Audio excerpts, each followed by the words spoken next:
विपस्सना जीवन जीने की एक कला। इस कला की भारतीय जीवन में बड़ी अहमियत है। विपस्सना का अर्थ होता है विशेष रूप से विज्ञान की दृष्टि से देखना। यह साधना व्यक्ति के जीवन में सकारात्मक सोच निर्माण करती है।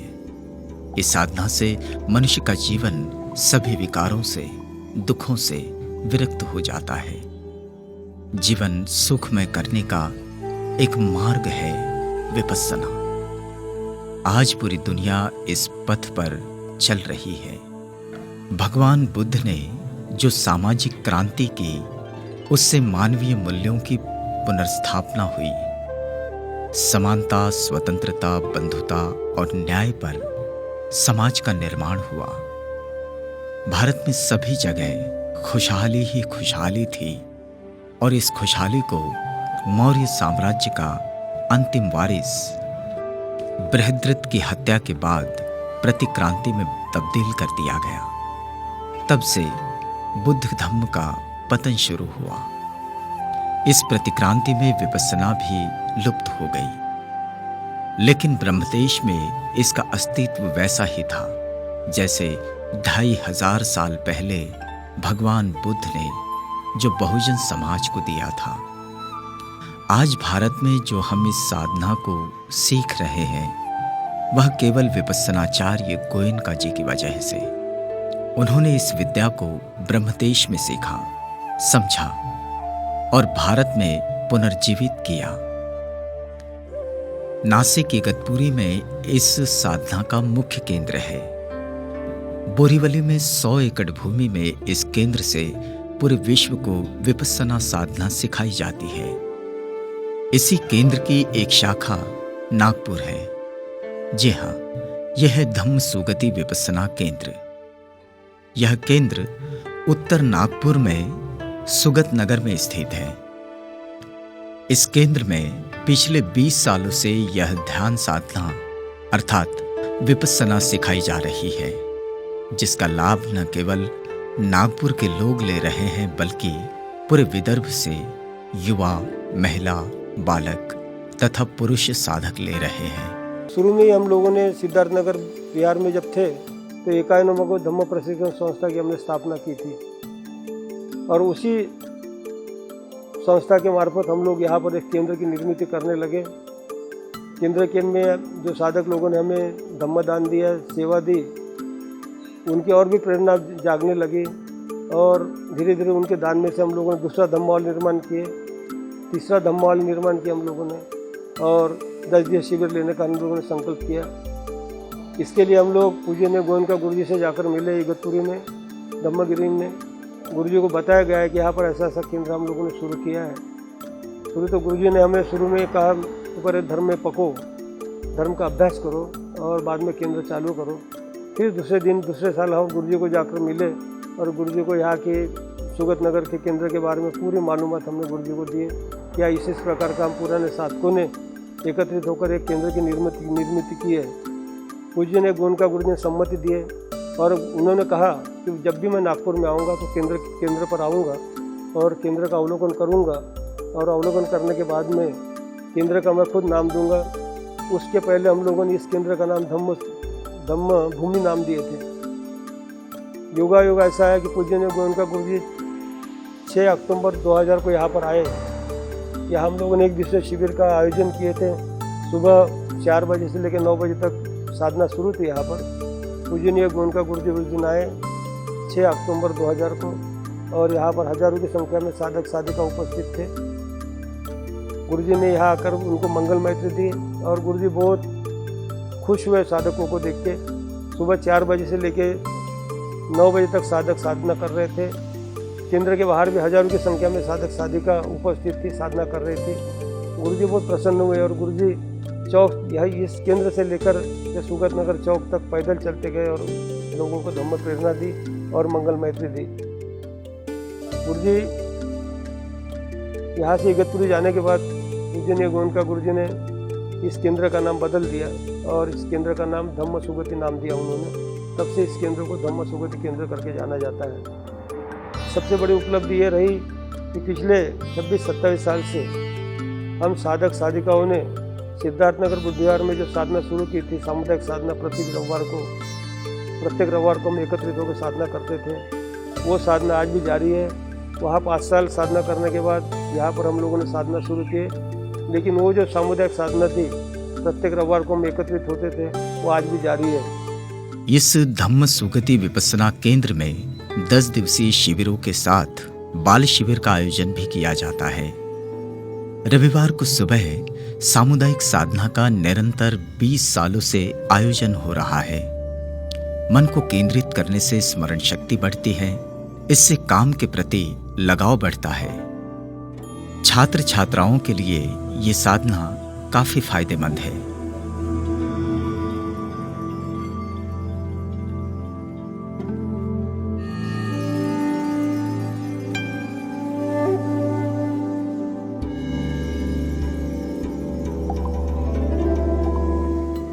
मेरा नाम लिपाक्षी गढ़पैले है।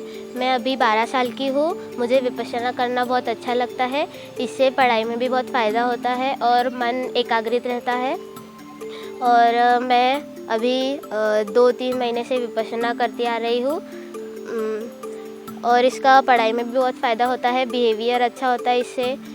और आप अपने भाई बहनों को भी सिखा सकते हैं कि इसका क्या फ़ायदा होता है।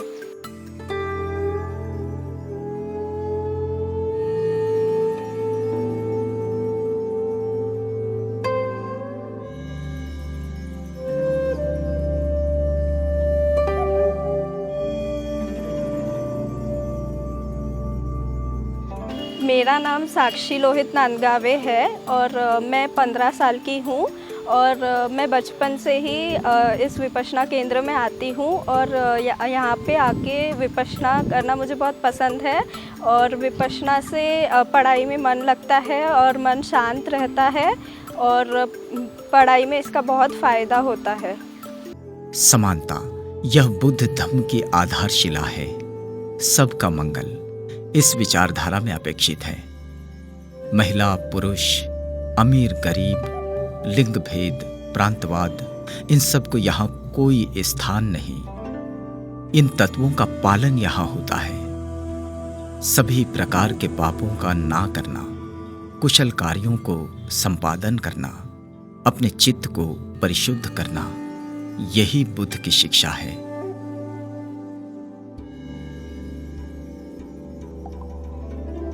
माझं नाव रामदास भास्कर। मी 18 मे 1989 पासून या विपश्यना साधनाशी जुळून आहे।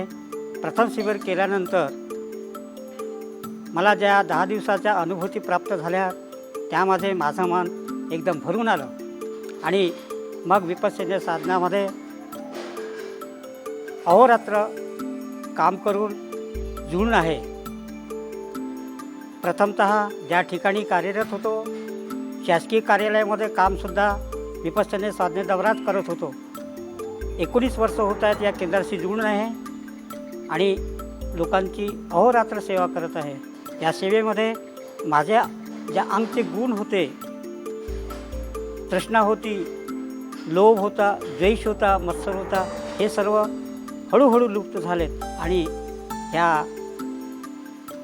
कार्यक्रमामध्ये मी लोकांची सेवा करून खूप मला संतुष्टी प्राप्त होते, समाधान प्राप्त होते।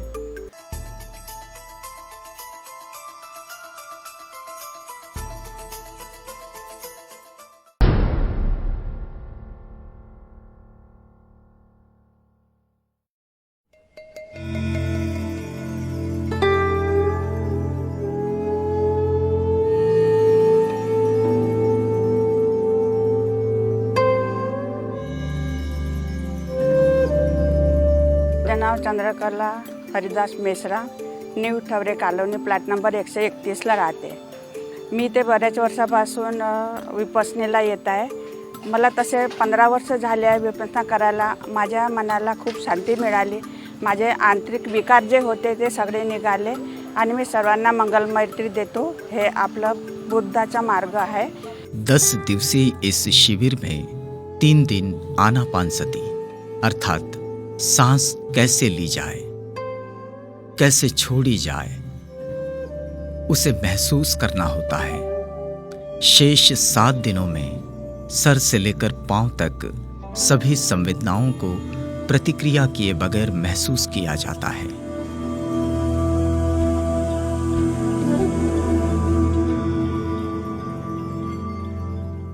हम 2-4 दोस्त धम्मगिरी इगतपुरी में 10 दिवस शिविर संपन्न किए मार्च 1987 में।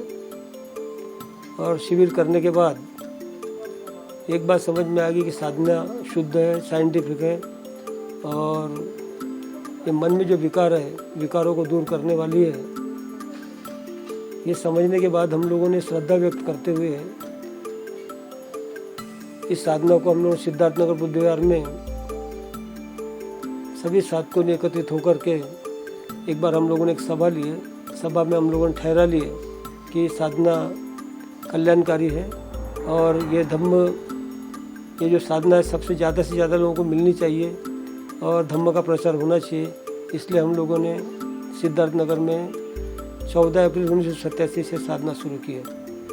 सभी साधक साधिकाओं ने, हम लोगों ने एकत्रित होकर इसके ऊपर में वाद विवाद हुआ, हमारे में डिस्कस हुआ और एक बात तो तय हुई कि आर्य अष्टांगिक मार्ग का अभ्यास है।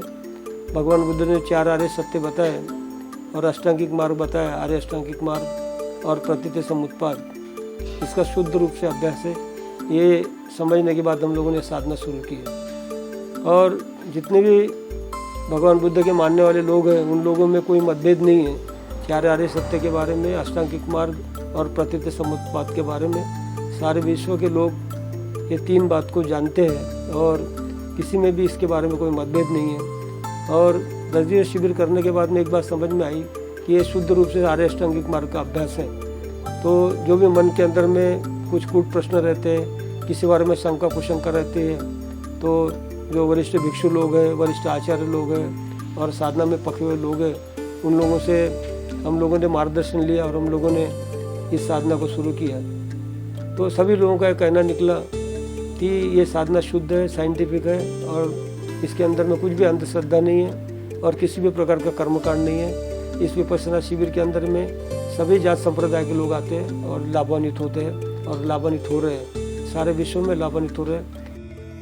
आर्य मौन का विपस्सना में बड़ा महत्व होता है।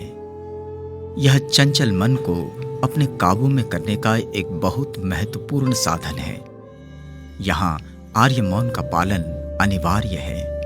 आर्य मौन का अर्थ होता है वाणी का पूर्ण मौन तथा शरीर के इशारों से भी अन्य साधकों से संपर्क नहीं किया जाता।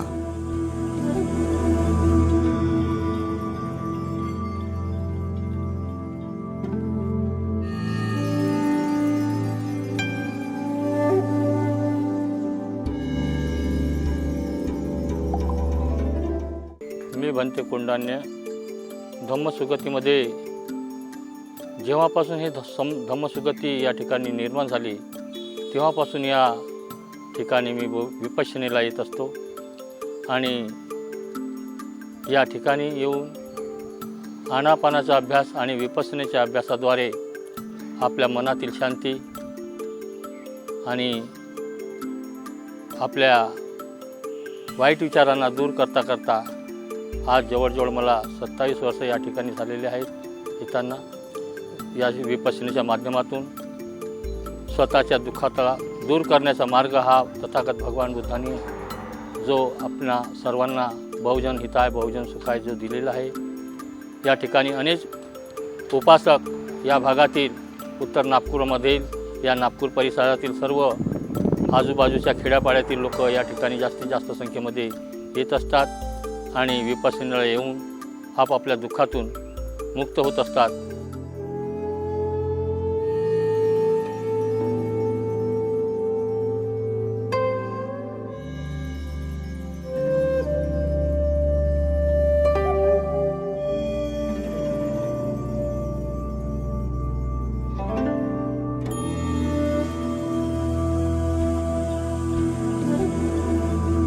मी दीपक रामदास सहारे आणि हे माझे 2 मुलं, अदिती दीपक सहारे आणि हेलिश दीपक सहारे। मी यांच्यासोबत प्रत्येक रविवारी येत असतो. हा बुद्धांचा सांगितलेला मार्ग आहे आणि याच्यामुळे एक मनाला शांती आणि शील सदाचाराचे जीवन आपण पालन करायला पाहिजे अशी माझी आणि सर्वांनी हे करायला पाहिजे, पाळायला पाहिजे असं माझी इच्छा आहे. याच्यामुळे मनाला फार शांती मिळते आणि खरोखरच हा धम्म फार छान आहे. सभी चैतसिक अवस्था प्रथमतः मनुष्य के मन में निर्माण होते हैं. मन इस सभी का केंद्र बिंदु है. जब कोई व्यक्ति मलिन मन से बोलता है या वैसे करता है तब दुख उस व्यक्ति के पीछे लगता है. जैसे बैलगाड़ी का पहिया बैलों के पैरों के पीछे पीछे चलता है. धम्मपद की गाथा आज हमारी मार्गदाता बन चुकी है. प्रतित्य समुत्पाद अर्थात कार्य कारण भाव के सिद्धांत को हमें परखना होगा. इसी में सभी का मंगल है. मी सत्यवान गणपतजी डोंगरे, संजय गांधीनगर नागपूर इथे राहतो आणि गेल्या 2003 पासून मी सुगती केंद्रामध्ये विपश्यना करत आहो आणि त्यामुळे माझ्या जीवनाचा परिवर्तन झाला आणि हा परिवर्तन हा विपश्यनेमुळेच झाला. नाहीतर माझी सुधारायची काही अशी गॅरंटी नव्हती.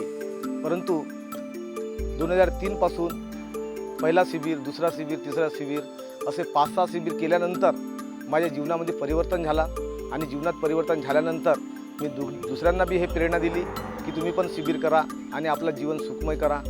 माझं नाव कल्पना सोमकर आहे.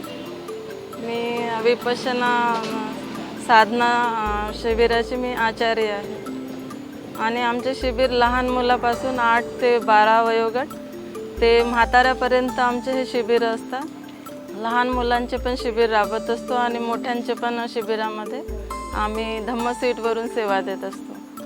तर ही सेवा शारीरिक, आध्यात्मिक आणि मानसिक याच्याकरता ही खूप उपयोगी आहे आणि भगवान बुद्धाचा हा ध्यान साधनेचा मार्ग आपल्यासाठी आणि इतरांसाठी मंगल मैत्री. स्वतःशी आधी आपण त्याच्यातून मनाचे मैल जे आहेत ते त्याचे विशुद्ध करून मनाला निर्मळ करून आम्ही इतरांवर पण मंगल मैत्री वगैरे असा अभ्यास करत असतो. स्वतःचं पण मंगल, आत्ममंगल आणि सर्वमंगल. बुद्ध धम्म में दान पारमिता का बड़ा महत्व है. सुगत नगर के इस धम्म सुगति विपस्सना केंद्र की इस वास्तु को बनाने में बहुत लोगों ने दान दिया. जो लोग धम्म जानते हैं वे लोग धन्य हैं.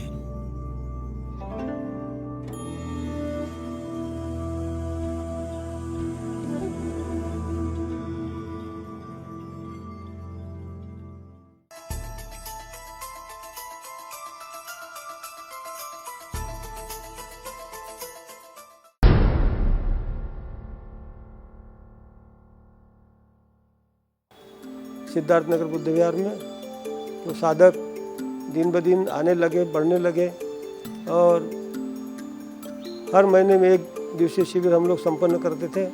बहुत बड़ी संख्या में साधक लोग वहाँ एकत्रित होते थे. अब विहार छोटा होने की वजह से वहाँ भी जगह कम होने लगी. जगह की कमी को देखते हुए हम लोगों ने, साधकों ने, फिर हम लोगों ने जगह ढूंढना शुरू किए. आजू बाजू में विहारों में भी हम लोगों ने कुछ दिन तक साधना ली. हर विहार में इतवार के दिन जाकर हम लोग सामुदायिक साधना लेते थे. पुराने साधक लोग हमें इतवार के दिन निमंत्रण देते थे और उनके निमंत्रण पर हम लोग हर इतवार को साधक लोगों के घरों में जाकर सुबह 8 से 9 सामुदायिक साधना करते थे. इस तरह हम लोग 2 साल तक साधकों के घर में साधना करते रहे और साधना में दिन ब दिन प्रतिदिन लोग आते गए. साधना की संख्या बढ़ने लगी. हमारे में से एक पुराने साधक थे अर्जुन जी मिश्रा. इनका एक खेत था सुगत नगर में. उस खेत में उन लोगों ने शिविर करने के बाद में उनकी इच्छा थी कि यहाँ का हम छोटा सा एक हिस्सा इस विपश्यना साधना केंद्र के लिए दान देंगे. उनमें प्रेरणा जागी. हम लोग पुराने साधक यहाँ पर आए. इस जगह का अवलोकन किया हमने और अवलोकन करने के बाद में हमें जगह पसंद आई। उन्होंने 100 बाय 100 का एक भूखंड हमें दान दिया और हम लोगों ने 14 अक्टूबर 1987 में 87 में यहाँ पर हम लोग एकत्रित होकर पूजा करके परित्राण पाठ, बनते विनय बोधी जी थे, उन्होंने यहाँ परित्राण पाठ किए और उस दिन से हम लोगों ने यहाँ पेंडाल डाल के साधना शुरू की। शुरू में इस जगह पर हम लोग पेंडाल डाल के साधना लेते थे और एक दिवसीय शिविर संपन्न करते थे। सभी साधक भाई बहन, बहुत बड़ी संख्या में लोग यहाँ पर आते थे और अपनी धम्म सेवा देते थे और दिन भर शिविर में रहते थे। भोजन का प्रबंध भी साधक ही लोग करते थे।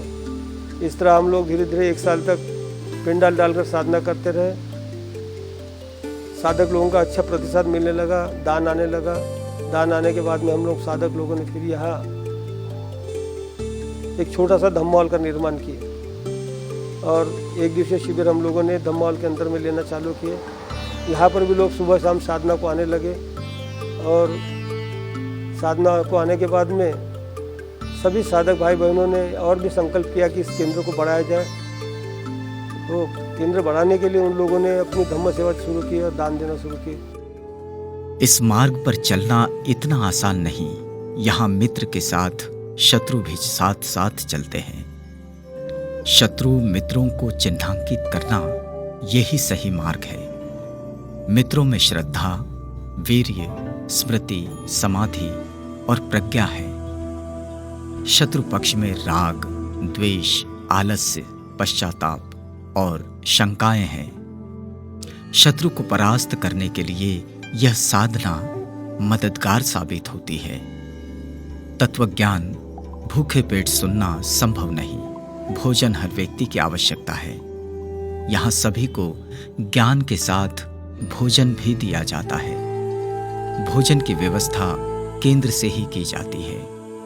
साधकों द्वारा ये सेवा दी जाती है।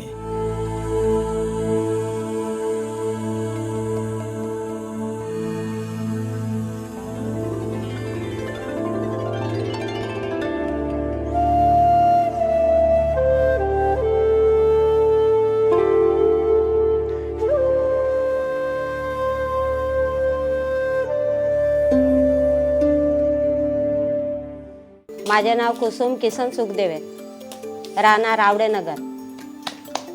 मी 15 वर्षापासून धम्माची सेवा देत आहे आणि इथे तपण्यासाठी साधक येतात म्हणून आमची धम्मसेवकांची गरज असते आणि धम्मसेवा देणं मला आवडते। यह है बोधि वृक्ष का पौधा। अब विशाल रूप धारण कर चुका है। 1992 में यह पौधा श्रीलंका के अनुराधापुर से यहाँ लाया गया था। इस वृक्ष के नीचे बुद्ध की यह मूर्ति इस विपස්සना केंद्र के अस्तित्व को सिद्ध कर रही है। यह वास्तु साधकों के दान के आधार पर खड़ी है। यह केंद्र एक क्रांति केंद्र उभरकर सामने आ रहा है।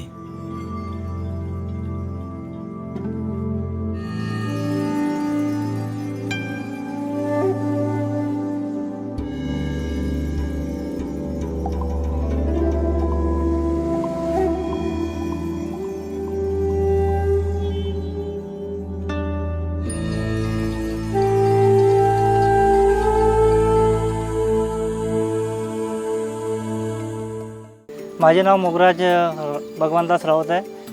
मी गेल्या 10-12 वर्षापासून विपश्यनेची पुस्तके संस्थेतर्फे पाहत, माझ्याकडे हे पुस्तकाचं दुकान आहे आणि बरेच प्रत्येक महिन्यात 10 दिवसाचे शिबिर असते। लोक विपश्यनेची पुस्तके आवडीने घेत असतात। आपले विपश्यनेची पुस्तके, सीडी, कॅसेट्स वगैरे लोक जे मागतात ते आणून देतो आम्ही। त्याचबरोबर गुरूंचे छायाचित्र आहेत, छोटी पुस्तकं आहेत पूजेची, वंदनेची, ते सुद्धा आम्ही ठेवत असतो। हे धम्मसुगती विपश्यना केंद्राचे दुकान गेल्या 10-12 वर्षापासून मी सांभाळत असतो।